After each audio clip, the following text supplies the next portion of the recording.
What's going on, everybody? This is BGN Radio, episode number 386. This is part 2 of our Eagles free agency, not recap, because might do some more stuff, but through the first 5-6 days of free agency, recap of what they've done since then.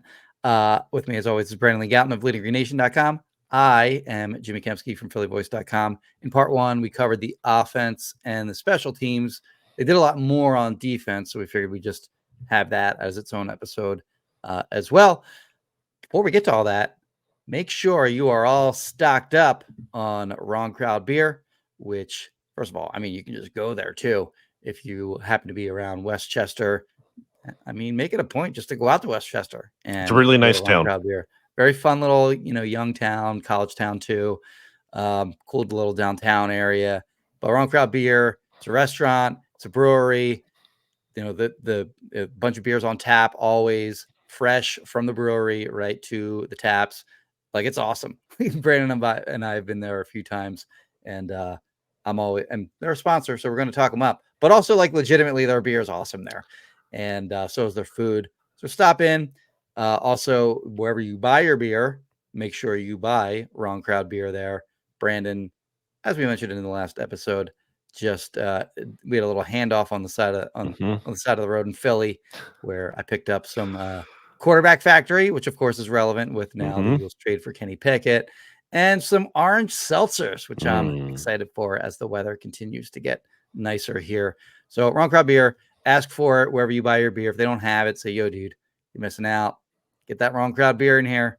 I'll buy some. Everyone else will. Everyone wins. You make money. I get delicious beer in my belly. Win, win, win. They're also Eagles fans. So, you're supporting fellow Eagles fans, as opposed to, some of these other companies or sponsors, like they could be Cowboys fans. You're supporting them. Come on. What are you doing with that? This local Eagles fans, they're same, ecosystem here. So yeah, definitely check out Wrong Crowd beer. Jimmy, I don't know if you noticed, but I'm wearing a different hat and a different outfit kind of than the last episode. Just to kind of give the illusion, I guess, that these are two separate recordings. If someone's watching on YouTube and they see the same clothing, maybe they're like a little bit confused of which number. Maybe not. In any case, try to give it a different look. If you're not watching the YouTube version, obviously check out the Bleeding Green Nation YouTube channel. Subscribe, hit the bell notification, all that good stuff. But no more time to dilly-dally, Jimmy, because we're on our marathon podcast recording thing here and we're moving over from offense and specialist version to the defense version. And there's really, I think, only one way to start with the Eagles' first move of the negotiating window, a move that was really teased at the time of last weekend, right before the Diana Rossini, I think, had that, right? When we got word that the Eagles were shopping not only Hassan Reddick potentially, but also Josh Sweat as well, and we'll get to that. But I guess the first move, and I guess we can talk about this within here, the first actual addition of free agency they made was signing Bryce Huff to a 3-year contract, reportedly worth $51.1 million. What do you make of it, Jimmy?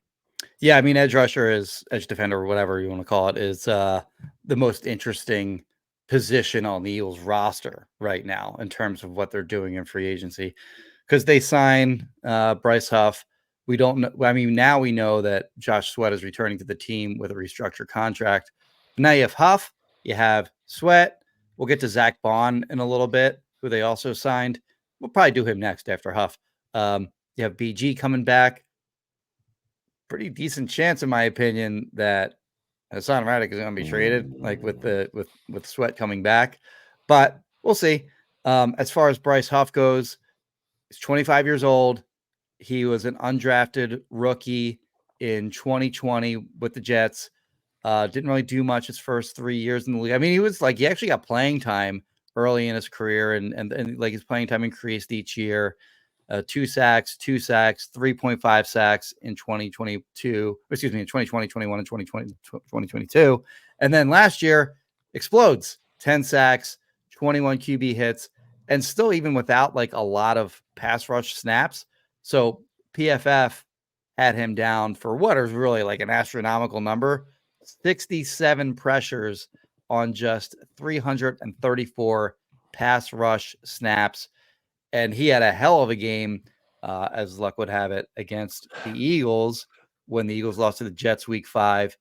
I thought that he basically killed Jack Driscoll in that game, but when I went back and I cut up video of all 10 of his sacks last year, he actually got Mailata on a bull rush, no less. Like, you don't really see Mailata get beaten on bull rushes. You can go around him sometimes, but Huff just kind of ran him over a little bit and got to Jalen Hurts. So he's an intriguing player. He's a player with upside. He's young. He's just, he's ascending. I get it. Gets a lot of money. Gets $17 million per year on a 3-year deal. Had interest from a lot of other teams. So during his press conference, Huff said that, well, the Jets tried to re-sign him, but also off the top of my head, I believe it was the Commanders, Giants, Seahawks, Vikings, Falcons. Oh, Vikings. Yeah. Who are all in on him as well. So the Eagles, I guess, were willing to pay him a little more than everybody else. And in Huff, they now have a guy who, like, can get to the quarterback. I think he's proven that. Does have maybe some liability in that. And I don't know that he can't play against the run. I got to watch. I mean, I haven't really watched any of that. So I'm just, kind of flying blind here. But they didn't play him. Like, they didn't play him on early downs. So it would lead you to believe that they had their concerns about his ability to hold up against the run. And it'll be interesting to see, like, what his role on the Eagles will be. He's going to start in some way. And they're going to have him certainly on the field on all obvious passing situations. But how much he plays, on rundowns remains to be seen. But he has the one trait that matters most for an edge rusher, which is being able to affect the quarterback. Yeah, so I think it's clear this is a projection because this is a guy who's really only done it for 1 year. He's never been a full-time starter in terms of at least snap counts too. Like, starter, who cares? I don't like starting label doesn't actually matter. The snap count thing is what matters most. Although, you do sign a player to $51 million. Ideally, you're thinking he is a starter for you, or at least is playing a lot. In any case, on the run thing, real quick, I think, Johnny Page had a good note on that in his film breakdown on bleedinggreennation.com, and also on the Shane Page podcast that he did with our good friend Shane Half here as well on the Bleeding Green Nation podcast network, where he's like, he didn't think Bryce Huff was a bad run defender when watching him. But to your point, the fact that the Jets didn't trust him to do it certainly is not the best signal of that. And my interpretation of it, too, is that, especially when you look at his numbers, he had 10 TFLs last year. That's pretty good. Yeah. Especially given his playing time. I think it's kind of a deal where it's like kind of feast or famine run defense, where it's either he's like exploding, he's exploding into the backfield for a big tackle for loss, or he might be getting gassed a little bit and kind of washed out of the picture, or being run around. So I think there's some of that going on there, which ultimately, I'm not going to say run defense doesn't matter. It does to a certain point, but ultimately you're going to value the pass rush at a high level. So I like betting on the upside. You kind of have to do that at some level. If Bryce Huff was this awesome all-around player, guess what? He wouldn't be hitting free agency. The Jets would just, make it a big priority to keep him around. So you kind of have to gamble at some level. I do remember Bryce Huff looking really good in Eagles Jets joint I remember that too. practices. It was like, who is this guy? Yeah, I'm sure that is also a factor, not the only reason, but that factors in. The kind of Eagles have had, some first, and obviously you mentioned last year's game as well. They've had some firsthand experience watching him, so that kind of, I think gives you a little bit more of a picture. So ultimately, I think it's a bet that is worth making. Like, I would take the chance, but it should be acknowledged, like, it is a risk. It's not as simple as when they did sign Hassan Reddick, who had this track record of production that you felt good about. That's like, okay, this guy probably is going to produce given that he has done this. Bryce Huff did that last year, but can he do this consistently? Can he hold up with more playing time? That all very much remains to be seen. Again, I think it's a bet worth making. If we're going to parlay this into the Josh Sweat, Hassan Reddick conversation, I mean, I kind of would like to have all three of these guys now, that especially that. So for full transparency, I would have been more comfortable trading Josh Sweat if you were going to trade one of these three guys. Agreed. I know he's younger than Hassan Reddick, but and I know I bring this stat up all the time, so sorry, but it's just overthinking it to me. If you're getting rid of the guy who has the 4th most sacks in the NFL over the past 4 seasons, especially if you're not going to get a return that's like a no-brainer return, if you're anything that's kind of like value, I don't love that move. I think Hassan Reddick's really good, and I also think with the configuration of the 3 of these guys, I mean, you don't even need Bryce Huff to necessarily start, and you kind of can keep his reps down a little bit like they have been, and I think you can get a really good version out of him and out of everyone because of that. So I like the Bryce Huff signing ultimately, but I think you just have to acknowledge there is risk here. It's not as simple as like, we got this awesome player, you set it and forget it. It's not that simple. I think from Hassan Reddick's standpoint too, if you're him and you're looking at this guy that they just signed who has one good year. Yeah. And you're making $15 million a year. He's making now $17 million a year. Yep. And you were arguably the best defensive player if we're including the playoffs, best defensive player in the league in 2022. Numbers came down a little bit in 2023.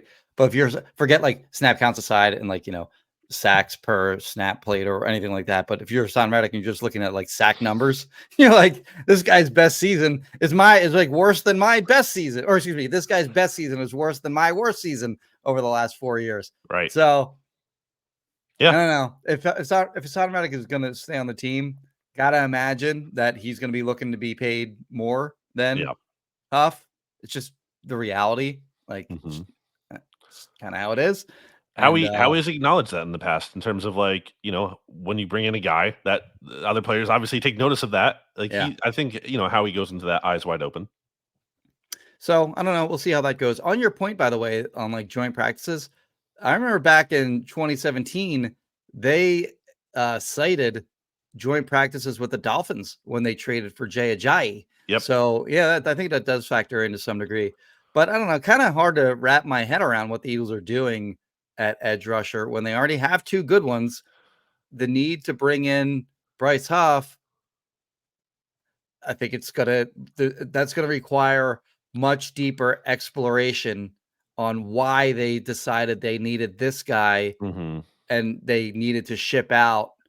If it happens, that is right. They needed to ship out one of Josh Sweat or Hassan Reddick. Why because the early explanation is that they didn't play their gaps or whatever. Okay.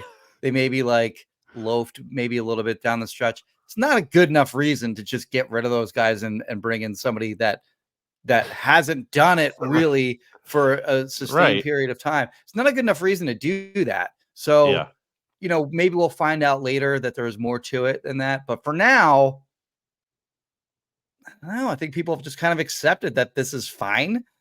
Not yet. We need to we need a good reason why they did what they did at edge rusher, or they haven't done it yet. We'll see like what they do with Hassan Reddick and what the return is and all that stuff. If it's a great return, fine, whatever. But it's not going to be. Guess what? It's not going to be because look at what Brian Burns got, in return for the Panthers. You know what I mean? Like I have a hard time believing. Was it right?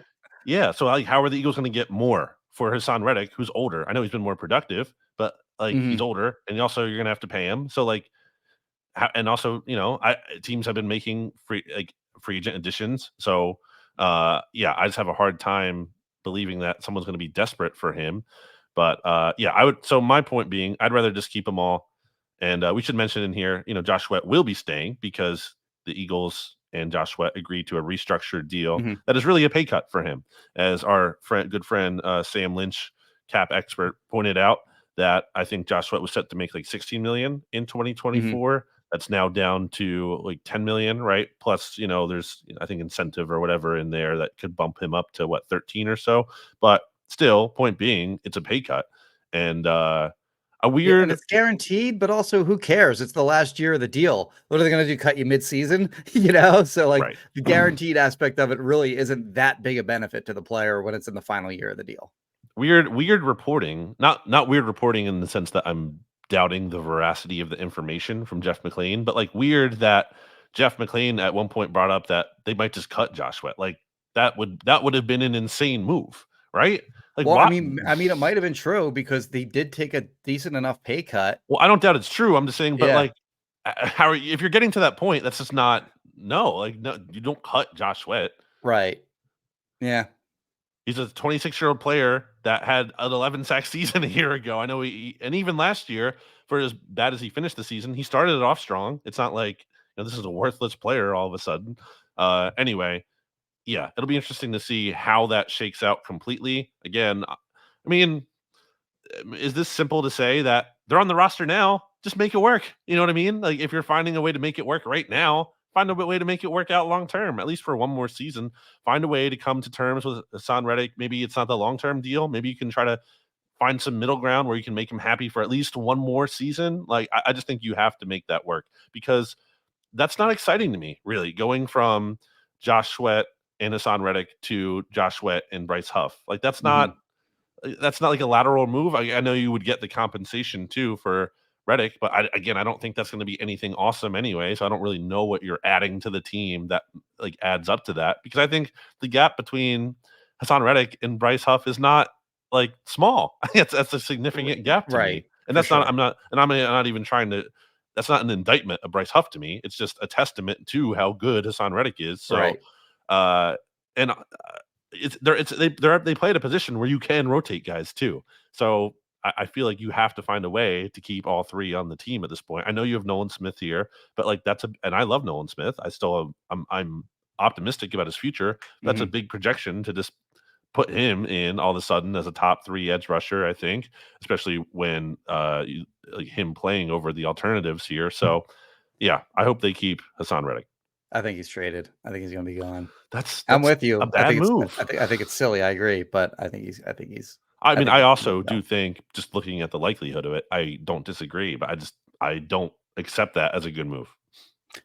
Other guy they bring in is Zack Baun from the Saints. Best year in 2023 when he had 30 tackles, 4 for loss, 2 sacks, 4 QB hits, couple pass breakups, interception. Sub package player for them, and core special teamer. Played in 62 games, started 14 over the last 4 years as a 3rd round pick for the Saints in 2020. Sort of an edge rusher / off ball linebacker hybrid. Played a little more off ball linebacker early in his career. Last year, he played more on the edge than he had at any point in his career. I think he's mainly going to be an edge guy here in Philly. Yeah. Maybe gives you some depth at off-ball linebacker if you're really hard up for it. But my indication, the indication that he seemed to be giving anyway during his press conference, which was on Thursday, I think. I mean, he didn't come out and say, like, I'm going to be an edge player, not an off-ball linebacker. He said, I'll do anything to help the team, blah, blah, blah, yada, yada, yada. But I think kind of just in some things that he said seemed, kind of clear to me that he was going to be playing on the edge in Philly. And he's just a depth guy, and I think he's a decent enough. I think this is a smart signing. I don't know what kind of money he got. Was that public yet? I mean, I think you get the up to. I don't think we saw the guarantee so much. It's it's not much at all. Yeah, but I think he's a player with some upside who makes sense as and gives you depth where I guess they have it on the edge, but maybe for not as now. much at off right, not as much at off ball linebacker. But yeah, can do some things and core special teamer and can be a sub package player. Whereas like some of the other linebackers on the team that they just kept to be special teams guys only don't really have a role in the regular defense. So I think he can have a role and also be a core special teamer. I would like to think that this is a Vic Fangio signing in the sense of like wants to get creative, but that's not always the case. Could be like the front office is like, here's this interesting player to work with, Vic, and then Vic's like, no thanks, because I don't like what's the role, Now I think he's an off-ball linebacker in the sense that Nolan Smith, like the same way that Nolan Smith is an off-ball linebacker, which is not an off-ball linebacker ideally. Other than you're getting creative from time to time, a play here and there, a sub package, an interesting wrinkle, if you will. But I like this signing. The Saints SB Nation blog, Canal Street Chronicles, they wanted him back. At least there was an article on there, like why the Saints should re-sign Zack Baun. They thought there was something to, and it's not a 1-for-1, but I think about how Hassan Reddick got misused in his career early in Arizona. They obviously just let him rush the passer later on in his career there, and he really started to take off. So again, not the same thing because Hassan Reddick had way more success in that kind of role. But my understanding, looking at the Saints coverage, was that this past season, when they let Zack Baun rush the passer more, they got good results out of that. So maybe it's as simple as just letting him do that and stop kind of messing around with the off-ball linebacker stuff where he doesn't seem to fit as naturally. At the very least, seems to be a good special teams guy. So that's nice. That's always nice to have one of those around. But I do think he can kind of be a nice little, back of the rotation, kind of like probably supplanting someone like Patrick Johnson, or whoever, like deep in the edge rush rotation, a guy who can give you, like, I don't know, just throwing out a number there, like 10 snaps a game or something, kind of can just bring it on those 10 snaps and kind of give you more depth, a little bit of creativity. So yeah, actually, not like a needle moving signing, but I like that. I think it's a nice little under the radar kind of move. I hadn't thought of it from the Patrick Johnson perspective, but if there's a guy that's to be worried after the signing, it's him. Yeah, someone like just on the edge of the roster there. But yeah. Okay. Why don't we take a break here, Jimmy, before we get into the rest of what the Eagles have done in free agency? That means we will be back after this. Back here on BGN Radio. If you didn't know, that stands for Bleeding Green Nation Radio. If you didn't know, there's actually a website component to the podcast at bleedinggreennation.com. Okay. Also, that's where my work is. Jimmy Kempski's work is at phillyvoice.com. Jimmy being an alumnus of BGN. Yeah, I ran BGN for like a month. That's true. In 2013. But you were also the deputy guy there for years before. Yeah, I guess. You were. Come on, don't downplay it. Well, I mean, I wasn't like in charge of anything, but I wrote you weren't. But you were the number two. I would say to Jason D's number one. Sure. Yeah. Okay. Anyway, BGN is the name of the BGN Radio, the name of the podcast. BGN 15 is the name of the Righteous Felon Craft Turkey discount code that you can use at righteousfelon.com to get 15% off of your order. The best possible meat snacks in the land, high quality, delicious, I will say, as I've personally attested to here on the show. I've eaten a Righteous Felon Craft Turkey meat stick, which that's I really spicy one, right? Yeah, the habanero one. Yeah, it was really good. And not too spicy, but certainly spicy enough to bring the heat. Really good variety of flavors of different kinds. They have the regular beef jerky. They have the biltong, which I think is really nice because it's more tender than the beef jerky. But all of it is great. And you can check out, I always say, Jimmy, the website is free. It doesn't cost you anything other than whatever you pay for your internet service or your data plan, whatever. So you go to righteousfelon.com, you check out what they have, which is a wide variety of meat snacks. And if for some reason you don't eat meat, you're a vegetarian or pescatarian or whatever, but any kind of thing going on there, they also have non-meat snacks available as well. And also, maybe you're like, okay, I don't want any snacks, but I bet you have a pet. I bet you have a dog. Maybe your dog wants to eat something. Like my good friend Paul, who you mentioned in the last episode. And actually, he's had wildrangerpet.com, the dog treats from Wild Ranger Pet, and he likes those a lot. I can attest to that. He loves those things. So all natural ingredients. You can check those out at wildrangerpet.com. Same discount code applies there, BGN15 for 15% off your order. And Jimmy, one last mention here.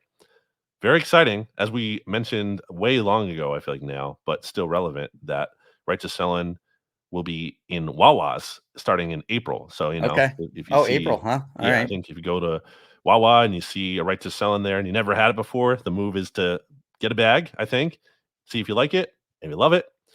I mean, if at this point you're a regular listener of the podcast and you haven't bought online, which is fine. I understand it takes some effort. But if you're in Wawa and you're just happy to see it, like, come on. At that point, pick some up. Like, there's sometimes there's new listeners too, especially the free agent news. So maybe they're new and they're like, I don't know, I'm on the fence. So try it for yourself. You just get one bag, and then if you don't like it, you're probably you're a jerk at that point, obviously. But if you don't like it, and then sorry, I mean you're missing out. But if you do, again, the way is to buy it in bulk at that point, so you're getting the savings, and then use the discount code on top of that, because then you're really making out. So. Anyway, marketing 101. If you don't buy our product, you're a jerk. That's I mean, I agree with that, even though I said it. Okay, anyway, BGN 15 at rightsosellin.com for 15% off your order. Okay, Jimmy, what's up next? I think the most interesting position or signing thereafter after edge is CJ GJ at safety. In fact, John Stolness and I had the thing that you and I usually do every year. We have the free agency draft where we draft players we think that are going to get picked. John won the coin toss, and he had the choice of either having the first pick or the next two. He deferred, so I had the first pick. I took CJ GJ. Boom! And that's good enough to bring home. Oh, you inaccurately said you took that Zach Pascal, by the way. I took Zach Pascal when we did it that year. Yeah, nope, I got him. Yeah. All right. You claimed a victory that was not yours. 2024 champion, baby. Boom. Yeah, what the hell, John? You let me down because now this is a loss on my you were a proxy for me, but whatever, it's okay. I appreciate it. That was the only one that I think we got right at all. So CJ GJ for the win with the number 1 overall pick. But for my money, it just fits. It just makes a ton of sense for what the Eagles defense needs. I mean, specifically on the field. Off the field, yeah, a little bit of a wild card, and you're signing up for this guy for, it's a 3-year deal.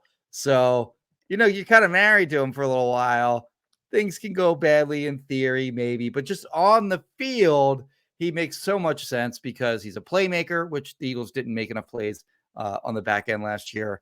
He has that positional versatility, which is so, it was huge for them in 2022, by the way, when, he got hurt and then he played safety. He got hurt, came back. But during the period when he was out, Reed Blankenship got to play, played well enough. And they're like, okay, this guy can play a little bit. And then when Avante went down, they felt comfortable enough moving CJ GJ down into the slot and just having Reed play on the back end with Epsy.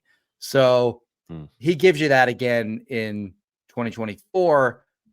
2023, with Avonte Maddox being out for, 14 games, something like that.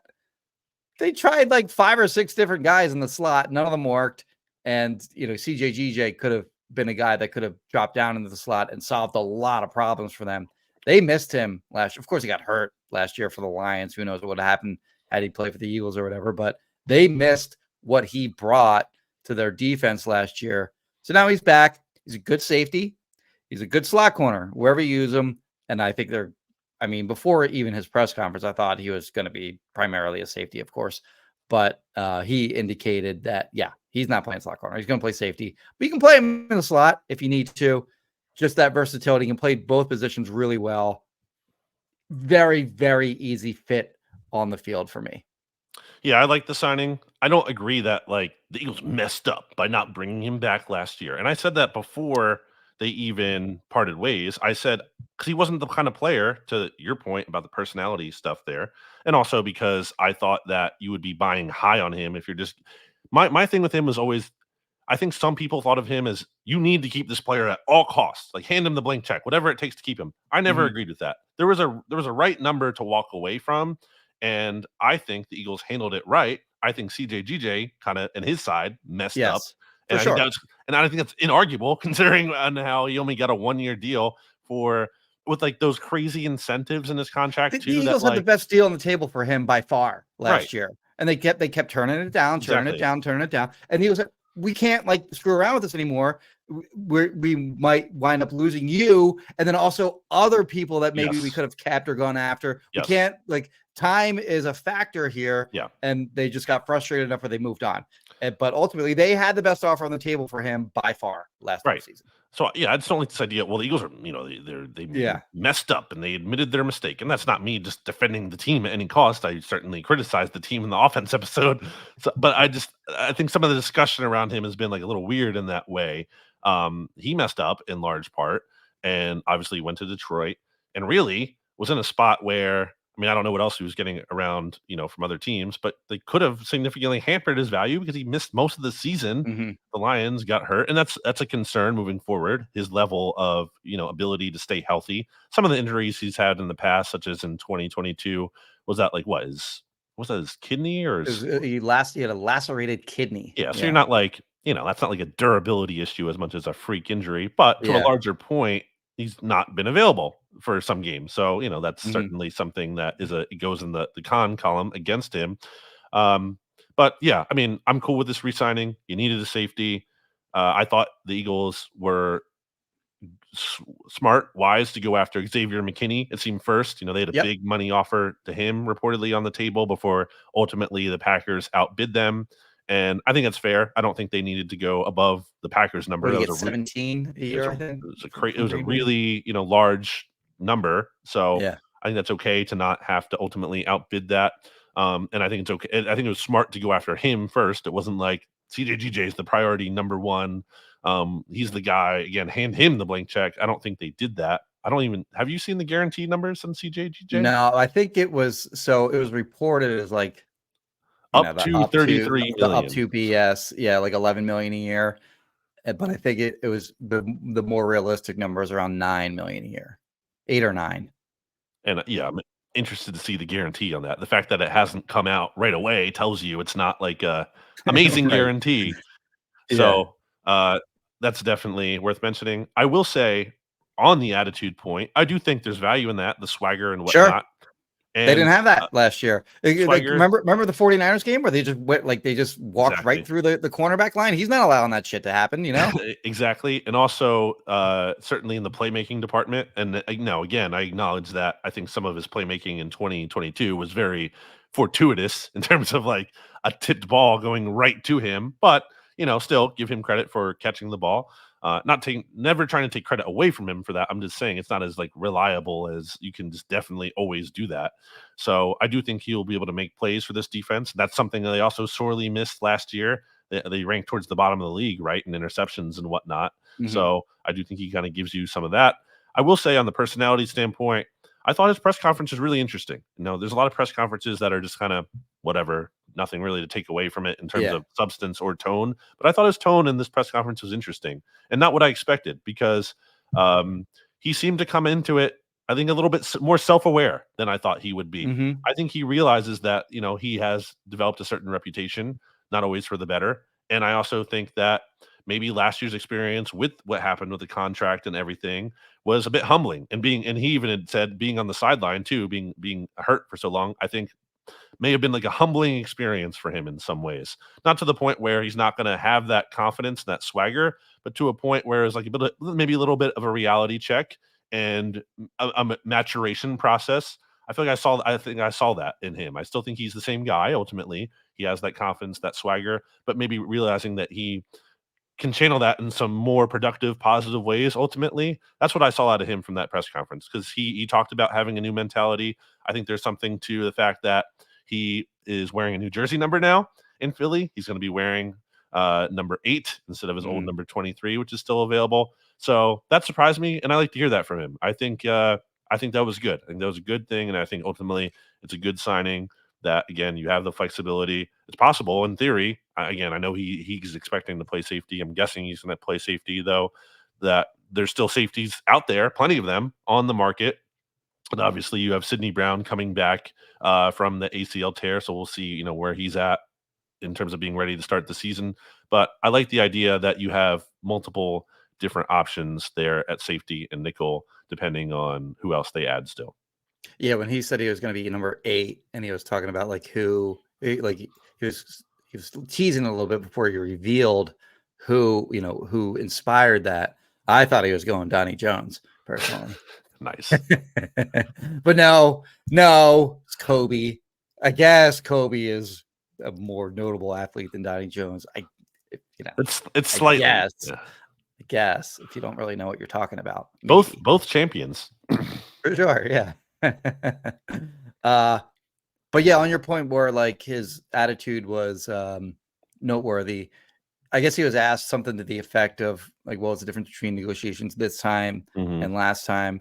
And he was like, I was in my feelings last time. Yeah. And then he also said something to the effect of like, I just had to, kind of man up Yeah. this time around, which he didn't reveal exactly what he meant by those two things. But like you said, it did kind of reveal some level of self-awareness. And yeah, it's good to see. Yeah.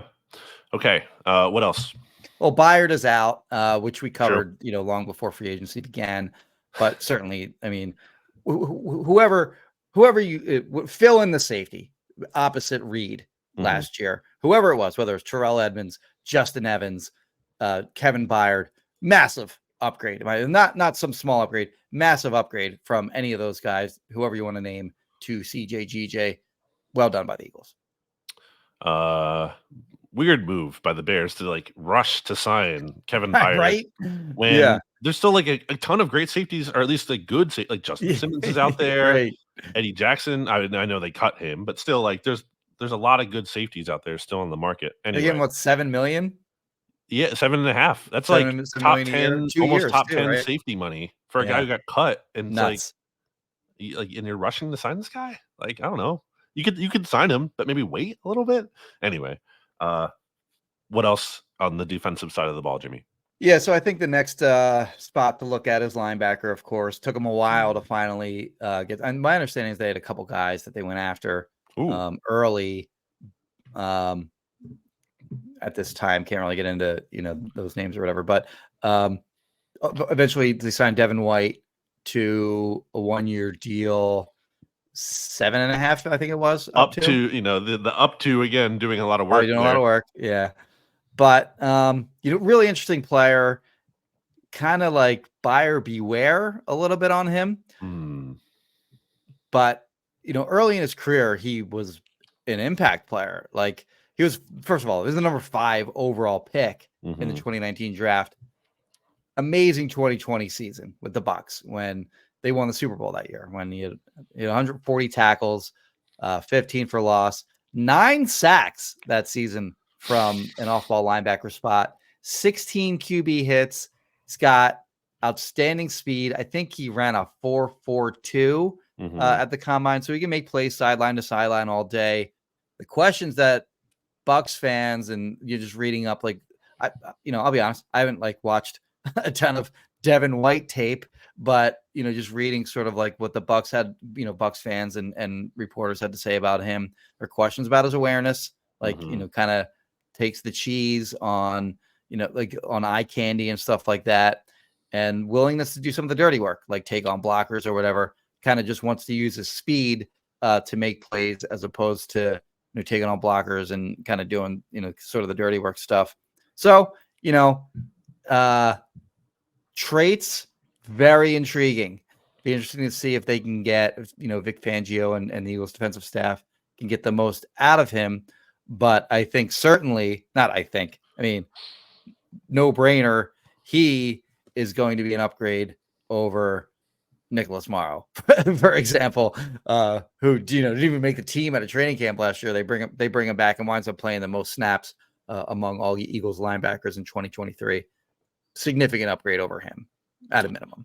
I think there's some variance here, which isn't necessarily a bad thing. You look at his career passer rating when targeted by season, and going back to 2019, he went from, and then their fourth, he went from 89 good to 109.6 bad to 95.7 okay to 104.9 bad to last year, actually his best, 65.5, really good. So, and also those numbers don't tell the whole story, but also had his lowest missed tackle percentage of his career last season. So that's nice to see. At the same time, got benched at the end of last year right. For what's his name? KJ Britt. Okay. So, and he actually, Devin White only played like 44% of the snaps against the Eagles in the wild card round, and he was down to 19 in the Lions game in the divisional round. So yeah, that's not great that you're signing this player. And also clearly, like, the Bucs, didn't have interest in him, keeping him. There was actually a quote I saw from Jason Light, like at the combine or whatever, and he kind of talked about players they might like the core of the team. And Devin White's name was was not mentioned. It was clearly absent from that list of guys you would otherwise think might be in that group. So clearly the Bucs didn't have interest in bringing him back, which is not everything, but it's like not the greatest sign that they didn't even want this guy back. Right. So, you know, you have to keep expectations in check. At the same time, you have to acknowledge, you mentioned there, the Eagles had apparently other targets they wanted and didn't get them. And also the market at this point was looking pretty barren. Like it's like the linebacker market was not like, who else did you want them to sign, basically, is my question. There was not, I know some people said Tyrell Dodson. He actually got a deal right around the Devin White signing. I don't know if the Eagles were in on him I didn't or see not. that. Where did he go? The Seahawks, I believe. Okay. So, but point being, and Jerome Baker, I think, is still out there. Options weren't great. Eagles still clearly have more work to do at linebacker. I would actually like to see them re-sign Zach Cunningham. They probably will. I imagine they'll bring Cunningham back. Why not? Who else is signing him, you know? Yeah, not that he was great either, but I just think he, you know, helps you raise the floor there a little bit, and in theory could like compete maybe with Devin White. He was fine last year for the Eagles, which was way better than awful, which is what they got from the rest of their linebackers, more or less. I think if either Devin White or Zach Cunningham is your second best linebacker, I think that's fine. If either one of those guys is your second best, I think you're doing okay. Now, it's going to be, I think, hard to find one better. And I think Nakobe Dean, you know, jury still very much out on him, especially coming off of those injuries. You can't just assume that he's even going to be like, you know, full version of himself. We'll see. So ultimately, I think it's a swing worth taking. You had to do something. You couldn't do nothing. The linebackers currently under contract at the time before of the Devin White signing were Nakobe Dean, Ben Van Sumeren, and Brandon Smith. Those are your off-ball linebackers on the. So you literally had to make some kind of signing, and Devin White was out there. I do kind of think his pass rush profile is interesting. You mentioned the 9-sack season in 2020. He has 23 sacks in his career over 5 seasons, and he has 64 quarterback hits. Those are like big time numbers. And now look, you know, how much of that is Todd Bowles loves to blitz. So, you know, he's going to be used in that way. Yep. Vic Fangio, not exactly known for being like, you know, the that kind of same guy. So I don't know, you know, how much of that role is going to be in there. Now, maybe, you know, that's always like chicken or the egg stuff. Shout out to LBI and Marlton. Not a sponsor, but would love to have them as a sponsor. But there's chicken or the egg stuff there happening where, like, does Vic Fangio not want to blitz? But could he do it more if you have a player like Devin White? You know, you're going to play up to his strengths, because I think that is certainly a tool in his toolbox, at the very least, that, you know, you can have him do. We got breaking news. Oh, no, we don't. Never mind. Oh, well, that was almost exciting. I was excited to. Yeah, no, all I saw was I got an alert. Eagles, as they put out a tweet, and I said we've agreed to terms with them. I'm like, but it's just, you know, it's just a trade for Kenny Pickett pending and physical. So they just made that official. That's all. Well, sorry about that. Yeah, I mean, to Taibo and Devin White, I think it's fine. I'm not like thrilled by it, but I don't hate it as much as some of the people who really hate it. But I don't love it either. I think it's fine. It's a fine move, and it's also they'll draft someone, I think, too. By the way, yeah, exactly. It's a move to me that if it's like Devin White is the answer, we're not doing anything else, then I really don't like it. But and I don't think that's the case. As long as they, you know, add some more between Zach Cunningham and a draft pick there, then I think that's okay. It really wasn't a great linebacker free agency group. Yeah, like Patrick Queen's good.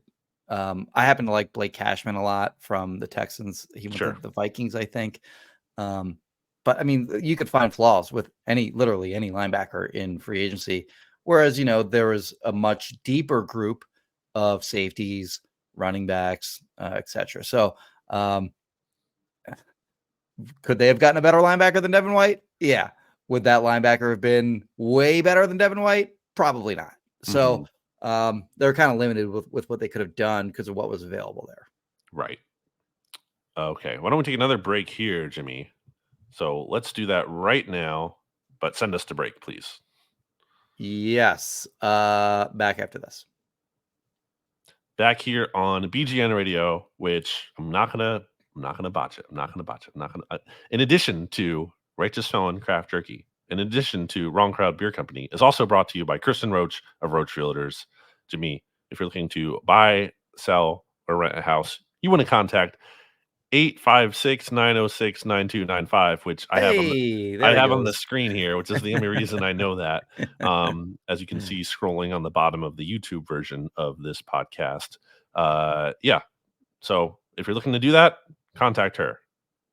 Yeah, I think that's well. Also, I'll just note too, like springtime, a lot more houses go on the market. So if you're thinking of like looking into buying a house and just want to see what your house would be worth if you put it up on the market, she can do a market analysis of recent home sales in your area, home comps, that kind of stuff.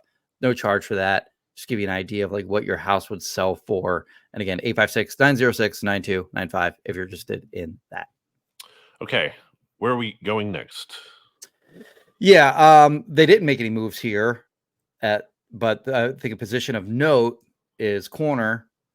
They cut Avonte Maddox, which we covered previously. Mm-hmm.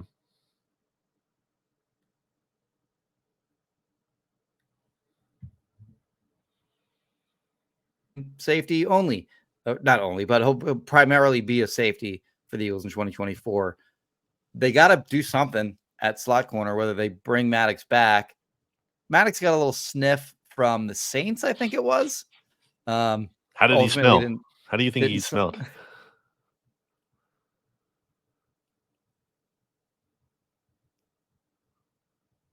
Saints ultimately didn't sign there, to be determined if the Eagles will bring him back. I imagine that. So what I would say about the slot corner position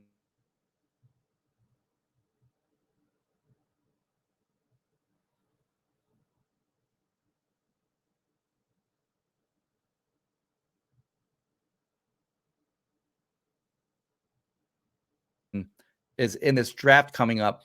There's a lot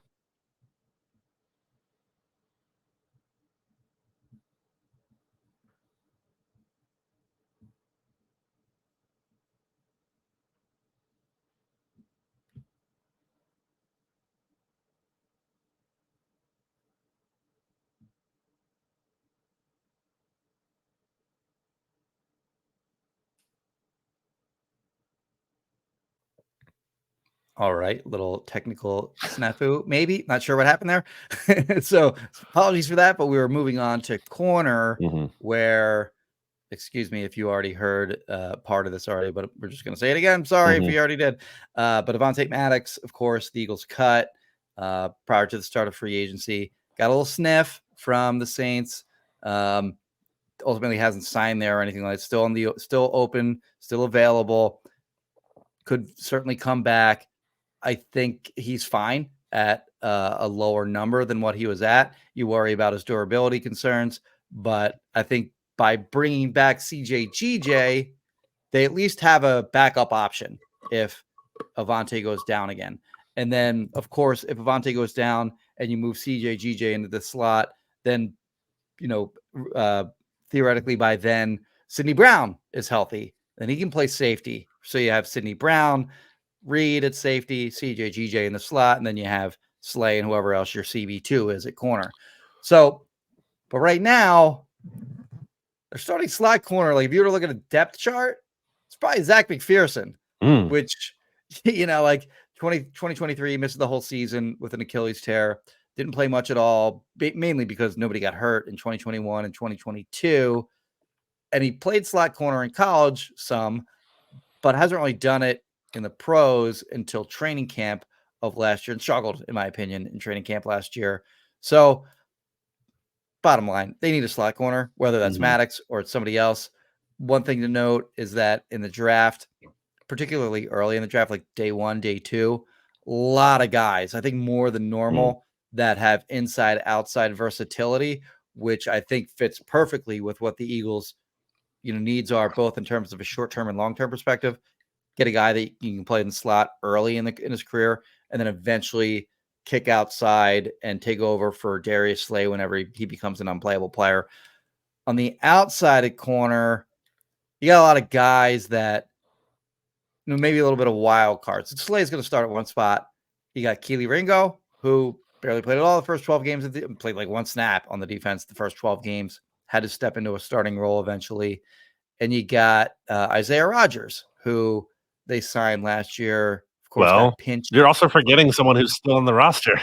Oh, and James Bradberry, of course. I mean, we'll see what happens with him. Like, if he gets cut, it probably won't happen until after June 1. I'm still leaning toward that happening as opposed to him being on the roster in 2024.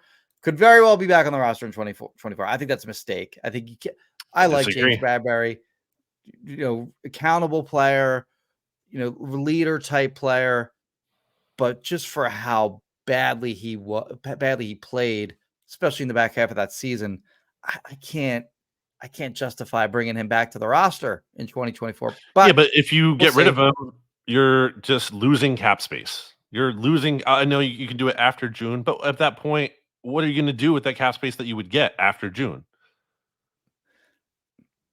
I can't justify having him on the team. I just can't. But I don't know. We'll see what they do.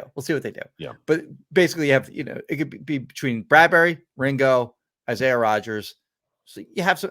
Isaiah Rodgers could, in theory, play like his skill set is kind of geared toward the slot, but he played outside mostly in Indy, and played well there. So I don't know. They got some. They have some possibilities at corner, so it's not surprising that they didn't do anything so far anyway in free agency. I always felt that the draft was going to be the more likely avenue to add to that group than free agency. And actually it's weird because the free agent market, just generally speaking, NFL wide, you'd think like normally corners, boom, boom, boom, right off the board immediately. And like running backs, not so much. But this year is like the total opposite of that. Like sort of the lesser positions went off the board real quick, and more important positions like corner took a little, like, we haven't seen much movement there really. The first, at least early, the first 2-3 days in free agency. But like I said, the Eagles didn't make any moves at corner, but I thought it was just interesting bringing up because they need a slot corner for sure. And they certainly need more depth on the outside, in my opinion.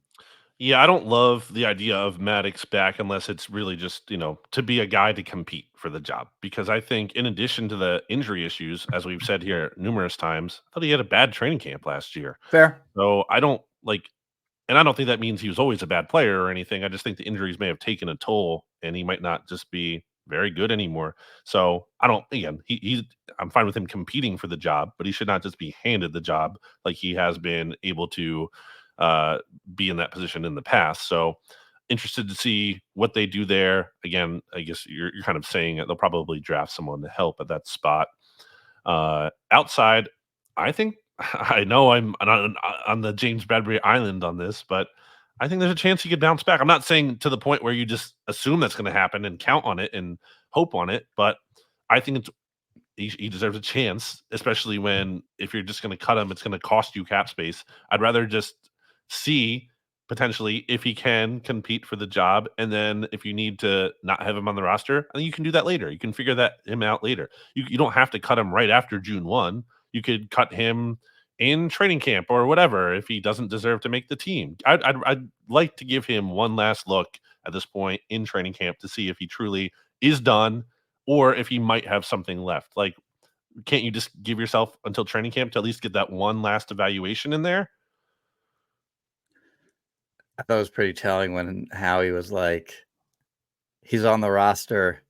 Sure. he's on the roster. He's in our plans. But you see what I'm saying though, right? Like what? Yeah, I got you. What does it cost you to just get one last look? Like what harm is there in doing that? Certainly they'll get a look at him in like spring practices. Yeah. So like OTAs and mini camps. And if it's just looking like he can't, like he's done, then easy enough to just get rid of him.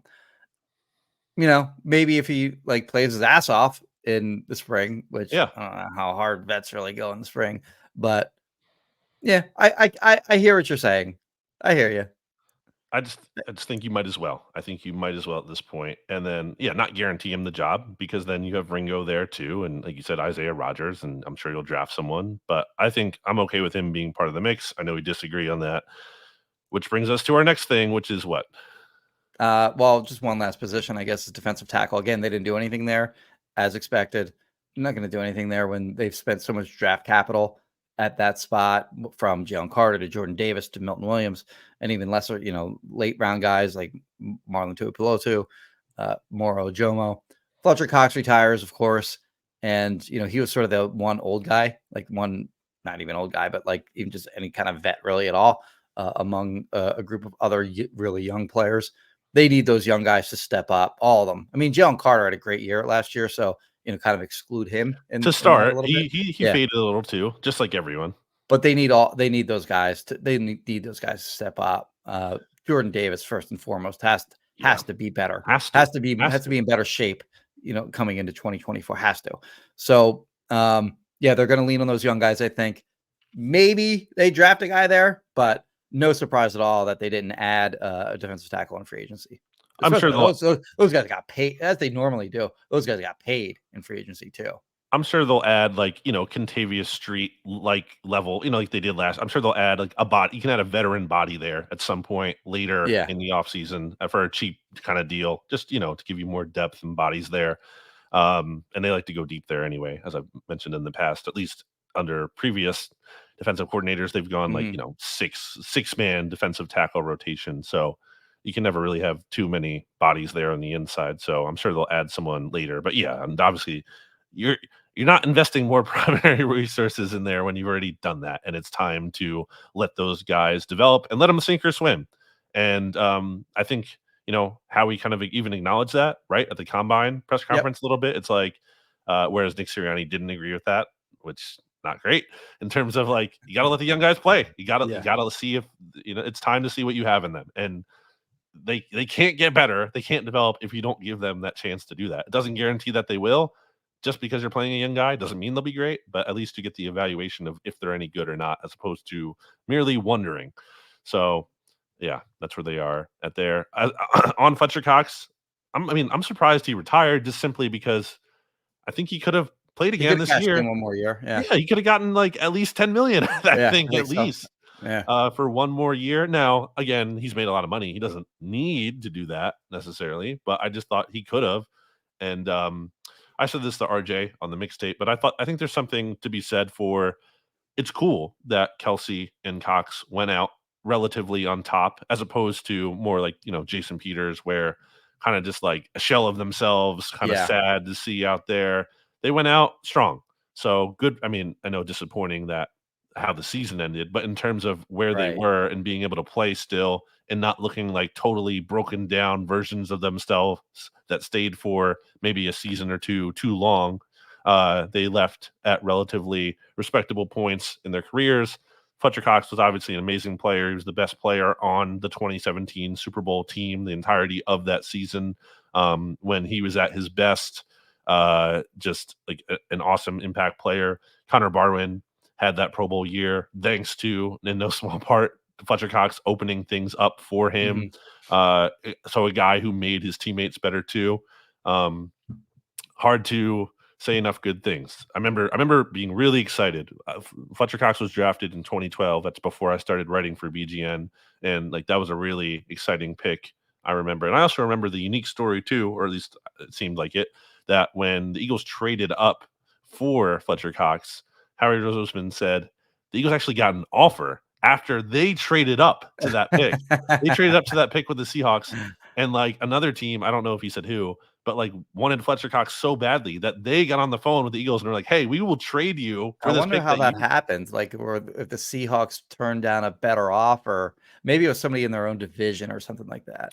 Something like that, yeah. Or maybe just didn't realize for whatever reason the Seahawks were willing to deal. Oh, okay, yeah. Who knows? But in any case, the Eagles got on the clock, and another team was like, "Hey, actually, I think we really want Fletcher Cox." So, but obviously, he was supposed to go top 10, so that he fell to 12 at all was a surprise, and that the Eagles were able to trade up and get him at that point was a coup at the time. It was a no-brainer. I remember it was like, "Oh, like Fletcher Cox is on the board, get him. He's awesome." Yeah. So had a great Eagles career. A little bit weird in that not like he didn't have the universal like beloved kind of career arc for the most part of like Jason Kelsey.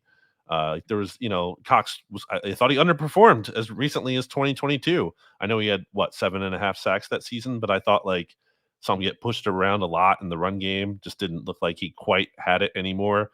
And then he came back and he looked great, I thought, and was Yeah. probably their most consistent and, giving the most effort even when things were going bad, probably in part because he knew the end of the road was near and he could like kind of empty the tank one last time at the end of last season. So obviously an Eagles Hall of Famer for sure, at the very least, and a great player. If you look at like all the core four Eagles guys, Mm-hmm. they all had stretches of their career where they struggled. Lane probably not as much as the other guys, but really early in Lane's career, he had some bumps in the road. Couldn't lay off the juice, but otherwise he was good. And I guess when he did get pinched for that a couple of times, that was a down point in his career just because he wasn't playing. Well, also being one failed test away, which he still is to this day, of being suspended for 2 years. He will be out for 2 years if somehow he gets another suspension. But Kelsey, referenced heavily his bad year in 2016, where the team was, maybe going to trade him after that season. Stout stuck behind him. Fletch, as you mentioned, had a couple bad years or down years in 2021 and 2022. And BG, obviously early in his career, every third call in the WIP was about Earl Thomas. So they all kind of went through it a little bit at certain times in their careers, and good for them that they persevered and became what they are. But to your point, like on Fletch, doesn't really have the personality as like a BG or a Kelsey or whatever, so maybe won't be remembered sort of the same way as those guys, but every bit of player as any of those four guys. Well, outwardly, but I think, he was an important voice in that locker room in terms of accountability and leadership. I think, other players looked to him, certainly had a lot of respect for him. So I definitely think, that's a loss in the locker room as well, in a different way that, someone like Brandon Graham will be. By the way, Brandon Graham, I think this should be obvious, but I'll say it anyway. He should absolutely, the Eagles at the very least should hire him for like a player ambassador role if he wants to do it after he retires, because it's just like, because it was funny that apparently Brandon Graham was just happened to be like leaving the facility the day that the moment as Saquon got there that day. So I don't know if you saw that video on social media. Yeah, I did. But like, why shouldn't every Eagles player who comes to the facility, new player, be welcomed instantly by Brandon Graham? Like, that's just the best possible note to start off with. Because think about it, if you're a player, you might be like stressed. You're going to this new situation. You don't know anything about it. You're a young guy. You're stressed about being in the NFL. You're a free agent, you're like, new people, whatever, and you just see Brandon Graham there first thing, that has to make you feel like instantly better. The guy who's literally been there longer than any other player on the team comes out and is super excited to see you and welcoming you into the team. I agree with that. Yeah. That would make you feel so much less stressed instantly. Oh, wow. Like, phew, at least this guy's cool. Like I can, count on him. Like I can text him if I need to talk to someone or having any issues or anything. So I think that's a no-brainer for the Eagles once he's done. To be in that kind of role again, at the very least. And obviously too, he'd be a great fit in terms of like if they're doing like community outreach events, like Brandon Graham should be there. Sure. Assuming he wants to be, because he's a good representation of what a Philadelphia Eagles player should be and what they want to, their public facing image. So well, he's doing that media boot camp thing too, like Kelsey did. Yes. He's not going to be a national media guy, BG, but locally he'll do something local media. He'll be on WIP, of course, I'm sure, or whatever. He'll do something like that. Yeah. Yeah. I don't. Did we touch on? I mean, BG's back. Obviously, that was not surprising, but it did. That also was officialized too. It's one of the moves, and it's a no-brainer because, as I've said before, I mean, he should be paid forever. I don't care. I don't care if he's 50 years old and you're signing him to a 1-year deal. Like, when you make the biggest play in franchise history, I think you kind of just get to do whatever you want, in my opinion. So, yeah. Okay. I think that's it, right, Jimmy? Yeah, got it all. I think so. Okay. Yeah. Exciting. So now, but one more thing. One other thing, by the way, while we're on Kelsey, see the FOMO that he had? I did. About after they signed Saquon, it was like, man, I'm missing it. Well, I mean, it's a long off season until September or whatever, so you never know. But yeah, I think we're gonna see pictures of Kelsey by like, I don't know, August, where he looks like slimmed down. Right. Yeah, it doesn't look like a football player anymore. Yeah. Not even because it'll take a little while, but yeah, he'll be one of those guys, I think. Not even because I think it takes like I don't think he's going to grind to get to that point. I just think it'll be natural of not like eating what it takes, or to Right, be and as big as lifting he every is. day. Yeah, Yeah. yeah. Although he did say he's still doing that. He is like lifting. He's Is he? still, Okay. because I think he can technically, because he's still under contract with the team Uh-huh. until Oh, they. so he's going to the facilities. So I technically think, yeah, he's allowed to do that anyway, because he's under contract, and why not? He'd probably be allowed to do it anyway, even if he's not on the contract. With the I don't know how NFL, that works, but I guess so. Yeah. they're In going any to care case, if an ex-player goes and works out there. yeah, I don't know if how that works, like legally or whatever. But whatever. Yeah. Uh-huh. Anyway, any final thoughts, James? Oh, so I guess we gave like an early grade on offense. Sure. So defense, again, I need to know what happened. Well, the Reddick Like thing I need to know why Bryce Huff is better than Hassan Reddick. Okay, I need a reasonable answer on that. So that's an unknown right now. But otherwise, I think they've done well. Like CJ GJ, no brainer to me. Devin White is fine. Fine. Like, could they have gotten a better guy? Sure, but he's fine. Corner, still some work maybe to do there. Safety, still some work potentially to do. Maybe, yeah. But I give it like I'd say If defense. not, then they need to figure out nickel. Right, they definitely have to find a nickel spot. I'm gonna go B-. Yeah, I think in the B range is fair. I think we're in lockstep on that. Oh yeah, I'll say B minus, somewhere around there. Still work to be done. And look, if they trade Reddick for like, I think that. So here's the thing. I feel like if they trade Reddick, it has to be for like a player. I think if you're getting like, because it's just like, what are draft picks doing for this team? Really? Like, what are they really, the team, especially that doesn't even play their young guys a lot of the time? Like, what's that really solving? Especially if it's going to be relatively low draft capital to what Hassan Reddick, I think, is worth. I think there's a greater chance that you could get a player back that would be more worth it to you than a draft pick. I know the draft pick has more upside because in theory you could draft a star, but you could also get the likelihood of that is, I think, not high, considering that you could get a player who is much worse than Hassan Reddick as a draft pick, especially even if they turn out to be good, but just early on in their career. So yeah, I don't see this happening, but it was interesting to see like L'Jarius Sneed. I remember you mentioned that before. Somebody reported that like he got traded to Indy for a 3 and a 5, and then Colts reporters were like, that didn't happen. So like, I don't know. I can't see that happening, like a Reddick for Sneed deal, but I think that kind of player would make sense. That's how it would be palatable at that point. You'd be like, okay, right. Anything, just draft picks is just like, man, that's tough. Especially like you're in this window where Nick Sirianni's like on the hot seat, and you're just getting rid of your best pass rusher for some reason to get more draft capital for the future. Okay, weird. Anyway, we'll see how that shakes out. But at this current point in time, I agree with your grade. So that's your final thought? Yep. My final thought is I wanted to bring up an Apple Podcast review or two while we have you here. The first one comes from, actually, I think, is it only one? No, I have two. We'll go in chronological order here. This is from Jalex Wash. Stick figures in podcast form is the headline. 5 stars. I like it when Jimmy says players are awesome. Okay. Say a player is awesome, Jimmy. Give this person what they like. Because I think you say it like yours, like that guy is awesome. That guy's awesome. Yeah, that's exactly how you say it. Yeah, I got it. Okay. There you go. That's a good one. It's a good call out. It's always fun when people make you more self-aware of a thing that you do that you don't normally it's the other way. It's like, I hate when you do this, but I like the positive feedback on that one. You, my friend, are awesome. There you go. This one comes from Sumi Mason Deshita, and that is a 5-star BGN Memories. BGN Memories was a lot of fun to listen to during the pandemic. Do you think you'll ever go back to that series? You left us hanging without a Super Bowl 15 podcast.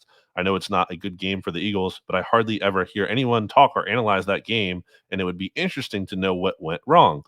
Parentheses, I was -1 years old at the time of the game. So that was actually a series that John Stolnis was doing, during COVID, to, kind of help fill the gap of literally nothing going on. Yeah. So I'll talk to Stolnis about that if he's not already hearing it right now. And maybe we can get that going. I think John does a really good job with those, especially because, he has more perspective on that kind of stuff.